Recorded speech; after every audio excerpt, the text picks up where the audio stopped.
தமிழ்நாட்டை பொறுத்த வரைக்கும் இந்தியா கூட வலுவாக இருக்கிறது கிடையாது. அதை பத்தி நான் சொல்லணும், என் பார்வையே கிடையாது. எனக்கு பார்வை சிந்தனை எல்லாமே தமிழ்நாட்டுக்குள்ளதான் இருக்கு. திராவிட முன்னேற்றம் காங்கிரஸ் கட்சி கூட வெற்றி பெற போகுது. கோபம் கீழே இருக்கு, அந்த கோபத்தை வெளியே கொண்டு வரும். தமிழ்நாட்டில் எப்படி பாஜக மேல கோபம் இருக்கிறதோ அந்த கோபத்தை மற்ற மாநிலங்களும் வெளியே கொண்டு வந்தாங்கன்னா, இது வரைக்கும் வாங்கின பணத்தை திருப்பி கொடுங்கன்னு சொல்லல. நீங்க வந்து அந்த காசோலையை கேஷ் பண்ணிட்டீங்கன்னாக்க அதை திருப்பி கொடுக்கணும்னு அவசியம் இல்லை. 90% பணம் வந்து பிஜேபிக்கு போய் சேர்ந்துருச்சு. பிஜேபி இது வரைக்கும் கலெக்ட் பண்ண வேண்டிய பணத்தை எல்லாம் இந்த மெத்தட்ல கலெக்ட் பண்ணிட்டாங்க.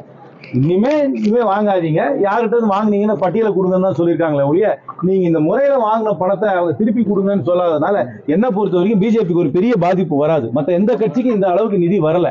அதற்கு மேலாக அந்த தீர்ப்பு வந்த உடனே எங்க கட்சியில இருக்கிற கொஞ்ச நஞ்ச நிதியை கூட நீ 2019 வந்து இன்கம் டாக்ஸ் ரிட்டர்ன் 45 நாள் லேட்டா போட்ட 14 லட்சம் ரூபாய் கேஷ் டொனேஷன் வாங்கினதை காமிக்கிறதுன்னு சொல்லி 110 கோடி ரூபாய் அட்டாச் பண்ணி வச்சிருக்காங்க. அதனால இந்த வரவேற்க தீர்ப்பு தான். ஆனால் உண்மையாகவே இதுக்கு வந்து ஒரு எஃபெக்ட் இருந்திருக்கணும்னா இந்த மெத்தட்ல வாங்கின பணத்தை நீங்க திருப்பி கொடுக்கணும்னு சொல்லியிருக்கோம்.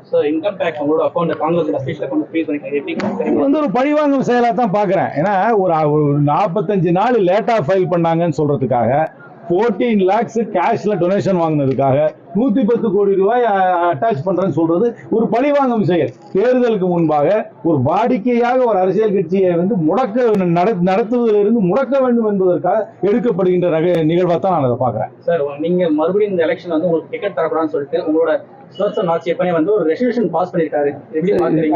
அதுக்கு பாருங்க, ஒரு கட்சிக்குள்ள சீட்டு கேட்கறது அவர்களோட உரிமை. இது 2019 அவர் சீட்டு அவர் கேட்டாரு. ஆனா தலைமை ஒரு முடிவு எடுத்தாங்க. இப்பவும் அவருடைய கோரிக்கையை வைக்கிறாரு. முடிவெடுக்க வேண்டியது சென்ட்ரல் எலெக்ஷன் கமிட்டி தான். ஒரு தொகுதி யாருக்கு என்பதை கூட்டணி கட்சிகள் முடிவெடுக்கும்.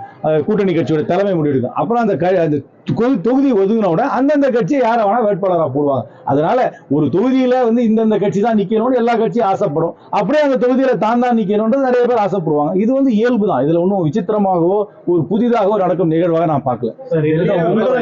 நீங்க நிக்க கூடாதுன்னு சொல்லி எதிர்ப்பு தெரிவிக்கிறார். ரைட்டுங்க, அவரு 2 பேர் நிற்கும்.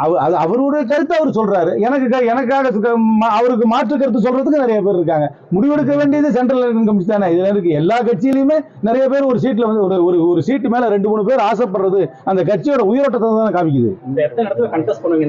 அது தெரியாதுங்க. அது ஏன்னா இருக்கிறது 39 தொகுதி தான். அது திராவிட முன்னேற்ற கழகம் தான் கூட்டணிக்கு தலைமை தாங்குறாங்க. அவங்க தான் அது பங்கிட்டு கொடுக்கணும். புதிய அரசியல் கட்சிகள் கூட்டணிக்கு வருவதற்கும் வாய்ப்பு இருக்கு. அந்த ஃபேக்டர்லாம் எடுத்துக்கிட்டு எல்லாருடைய சாட்டிஸ்ஃபேக்டரி லெவல்ல என்னை பொறுத்த வரைக்கும் சீட்டு ஷேரிங் நடக்கும்.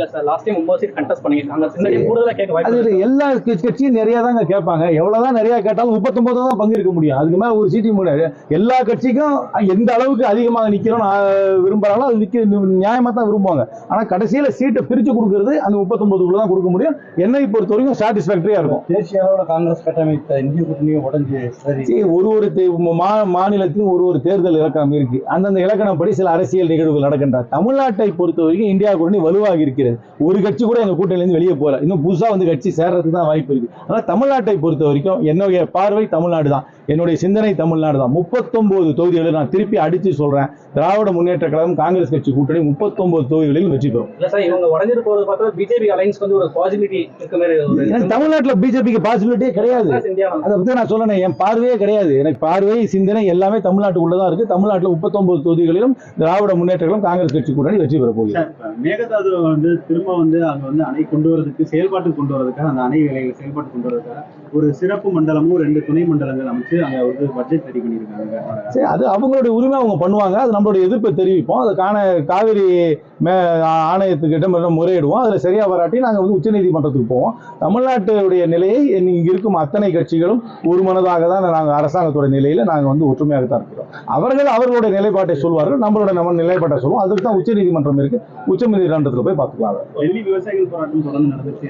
தமிழ்நாட்டையும் வந்து தஞ்சாவூர்ல விவசாயிகள் காமன் பீப்புள் எல்லாருமே இந்த அரசாங்கத்துக்கு எதிராக தான் இருப்பாங்க. மத்தியில் இருக்கும் பிஜேபி அரசாங்கத்துக்கு எதிராக இருப்பாங்க. விலைவாசி நீங்க பாத்தீங்கன்னா மிக மோசமான நிலையில ஏறி போச்சு. விவசாயிகளுக்கு கொள்முதல் விலையெல்லாம் குறைஞ்சு போச்சு. அதனால காமன் பீப்புளை கேட்டீங்கன்னாக்க அது மீடியால வர்றது கிடையாது. அதை வந்து அந்த நியூஸை வந்து இருட்டிக்கிறாங்க.